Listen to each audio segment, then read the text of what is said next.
(4월 3일) 앉은자리 새벽 기도회를 시작합니다.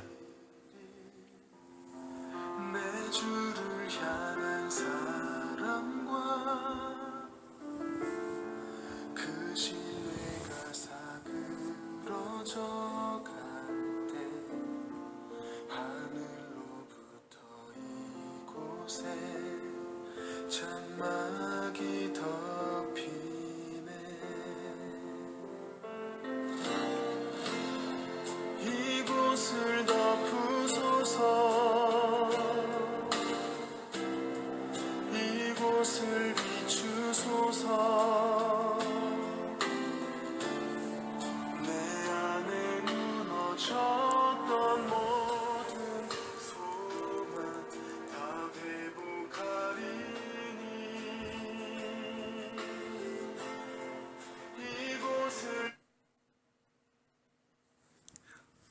오늘 우리에게 주신 하나님의 말씀은 에스라 2장 65절에서부터 70절까지 말씀입니다. 그 외에 남종과 여종이 7,337명이요 노래하는 남녀가 200명이요 말이 736이요 노새가 245요 낙타가 435요 나귀가 6,720이었더라. 어떤 족장들이 예루살렘에 있는 여호와의 성전터에 이르러 하나님의 전을 그곳에 다시 건축하려고 예물을 기쁘게 드리되 힘 잘하는 대로 공사하는 금고에 드리니 금이 6만 1,000다리기요 은이 5,000만회요 제사장의 옷이 100벌이었더라. 이에 제사장들과 레위 사람들과 백성 몇과 노래하는 자들과 문지기들과 느리님 사람들이 각자의 성읍에 살았고 이스라엘 무리도 각자의 성읍에 살았더라.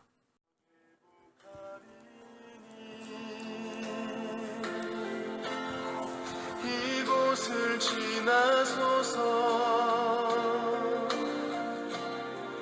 이곳을 만지소서. 내 안에 죽어가는 모든 예배 다 살아나리라.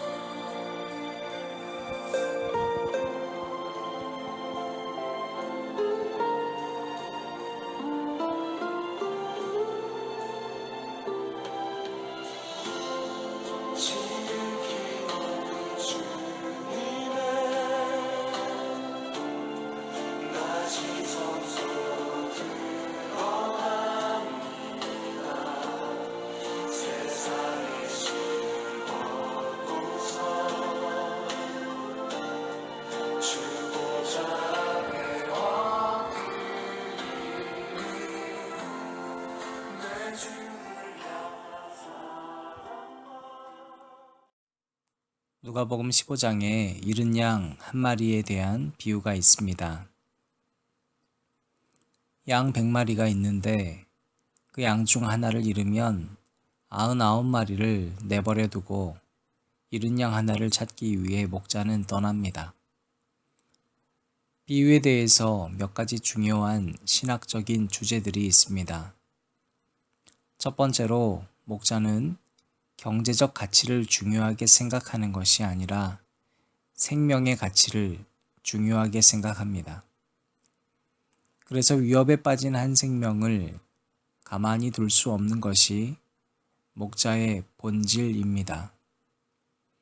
목자는 무슨 수를 써서도 또 아무리 값비싼 비용을 치르더라도 그 양을 구원해내야 하는 것입니다. 두 번째로 목자는 아무리 양이 많아도 그 양 한 마리를 잃으면 바로 알아챌 수 있는 것입니다. 그 숫자가 얼마가 됐건 매일매일 그 양을 셈하고 있다는 것입니다. 그러므로 어제는 한 마리의 잃어버린 양을 되찾아온 그 주인 되신 목자가 오늘 내가 길을 잃어버려도 안심할 수 있는 것은 그분은 사망의 음침한 골짜기라 할지라도 반드시 나를 찾아오실 목자라는 사실이 우리에게 중요합니다. 마지막으로 이 비유는 오히려 남아있는 99마리를 향한 메시지입니다. 누가복음 15장에 이르르면 먼저 바리새인들과 서기관들이 죄인과 함께 식사하는 예수님을 향해 질투하는 장면이 나옵니다. 그러자 예수님께서는 먼저 잃은 양 비유를 이야기하시고 연이어서 이렇게 말씀하십니다. 벗과 이웃을 불러 모으고 나와 함께 즐기자. 그리고 연이어 두 번째 비유로 10드라크마 가운데 하나를 잃으면 등불을 켜고 찾지 않겠느냐고 이야기하십니다. 이 비유는 여자가 결혼할 때 받게 되는 결혼 예물인 10드라크마로 된 목걸이를 말합니다.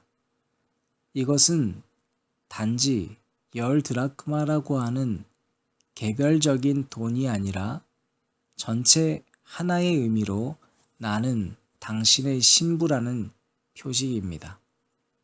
따라서 그 중에 하나를 잃어버리면 그 가치가 상실되게 마련입니다. 반드시 잃어버린 한 드라크마를 찾아야만 다시 원래의 본질을 완성할 수 있습니다. 그래서 그것을 찾은 이 여자는 또다시 벗과 이웃을 불러 모으고 나와 함께 즐기자라고 말하고 있습니다. 마지막으로 돌아온 탕자 비유도 마찬가지입니다. 아버지를 떠난 탕자를 향해 그가 돌아오자마자 아버지는 그를 꽉 끌어안습니다. 좋은 옷을 입히고 잔치를 벌입니다. 그 모습을 본 형은 시기합니다. 그러나 그 형에 대해서 아버지는 얘야, 너의 동생은 죽었다가 살았지 않니? 우리가 즐거워해야 한다라고 하면서 형과 동생의 관계를 회복시키고 있습니다. 결국에 이 세 비유는 세리와 죄인들을 비난하는 바리새인들, 서기관들로 대변되는 그 시대 많은 유대인들을 향한 하나님의 메시지인 것입니다. 모두를 구원하고 싶은 하나님 아버지의 마음인 것입니다. 따라서 바로 잃어버린 양 비유에서 많은 사람들이 이렇게 말하지 않습니까? 남은 99마리는 너무 불쌍한 것 아닌가? 그 목자는 99마리한테 너무한 것 아닌가?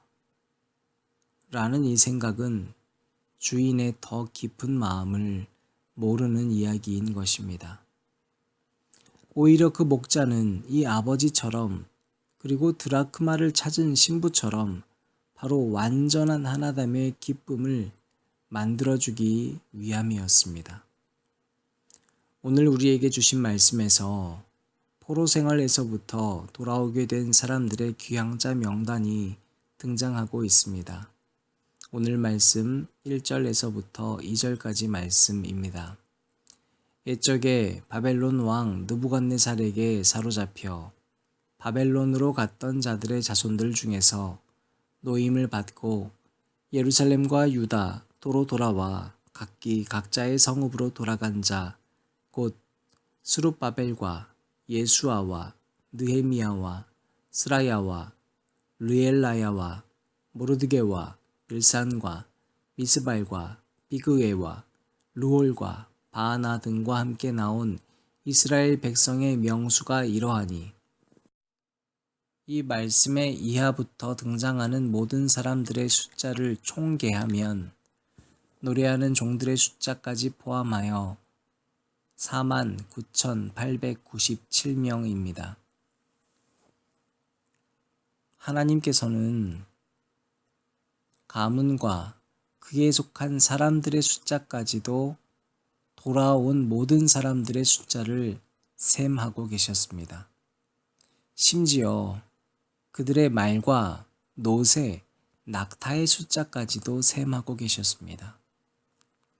하나님께서 셈하심을 믿는 사람의 삶은 그렇다면 어떠해야 하겠습니까? 이제 고향으로 돌아간 사람들을 머릿속으로 생각해 보십시다.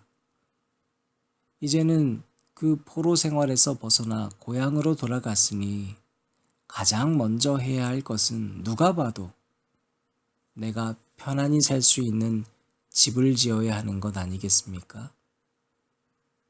생활터전을 다잡고 일터를 마련하는 것 아니겠습니까?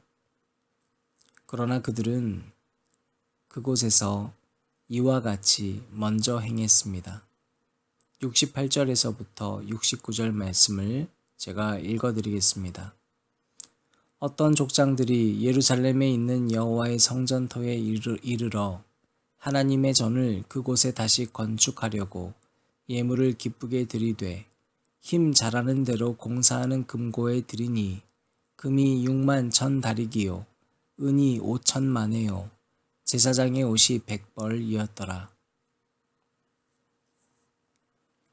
그들은 가장 먼저 하나님의 성전을 짓는 것에 최선을 다했습니다.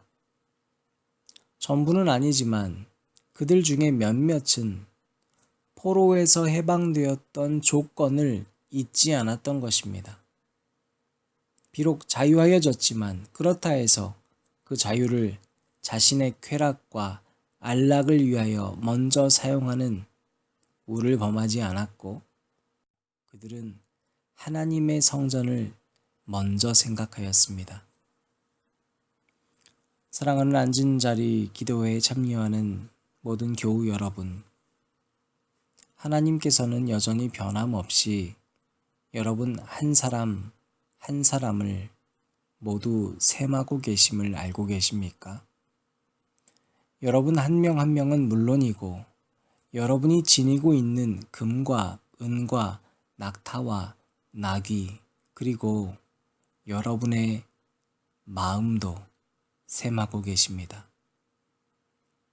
때로 여러분이 하나님 곁을 떠나 마음대로 살고 있을 때도 여전히 하나님께서는 여러분을 손바닥에 새기듯 바라보고 계심을 진심으로 알고 계십니까? 그것을 믿는 사람은 이제 돌아와 하나님의 성전을 위해 일하는 사람이 되어야 합니다. 무너진 성전을 건축하고 교회를 일으켜 세상을 다시 거룩하게 해야 하는 사명이 우리 모두에게 있습니다. 오늘 이 몇몇의 사람들이 여호와의 성전을 위하여 헌신한 이후에 70절 말씀은 모두가 다 각기의 처소에서 살고 있는 평안한 모습을 우리가 만나게 되는 것처럼 우리는 먼저 성전을 위하여 헌신할 수 있는 마음을 달라고 하나님께 구해야 할 것입니다. 언제라도 나의 섬김과 헌신을 통해 누군가가 돌아와 함께 예배드릴 수 있는 참된 기쁨을 회복할 수 있도록 내가 하늘의 미랄이 되는 것이 하나님께서 원하시는 바임을 잊어서는 안 될 것입니다. 이제 나를 구원하신 하나님을 위하여 그리고 나와 같이 길을 잃어버린 어린 양 같은 누군가가 돌아와 마음껏 하나님을 찬양하고 예배드릴 수 있도록 서로 지체가 되어 몸된 교회를 일구어가는 한 사람 한 사람이 되시기를 주님의 이름으로 축원합니다. 이 시간 기도하실 때 주님, 먼저 나를 얽매는 모든 고통에서부터 자유하게 하여 주옵소서. 고통에서부터 자유하게 하실 줄 믿습니다. 나의 모든 것들을 셈하심을 믿습니다. 또 한 가지 기도할 것은 이제 내가 주님의 몸된 교회의 지체가 되어 교회를 일으켜 세우는 도구가 되겠습니다. 함께 기도하시겠습니다.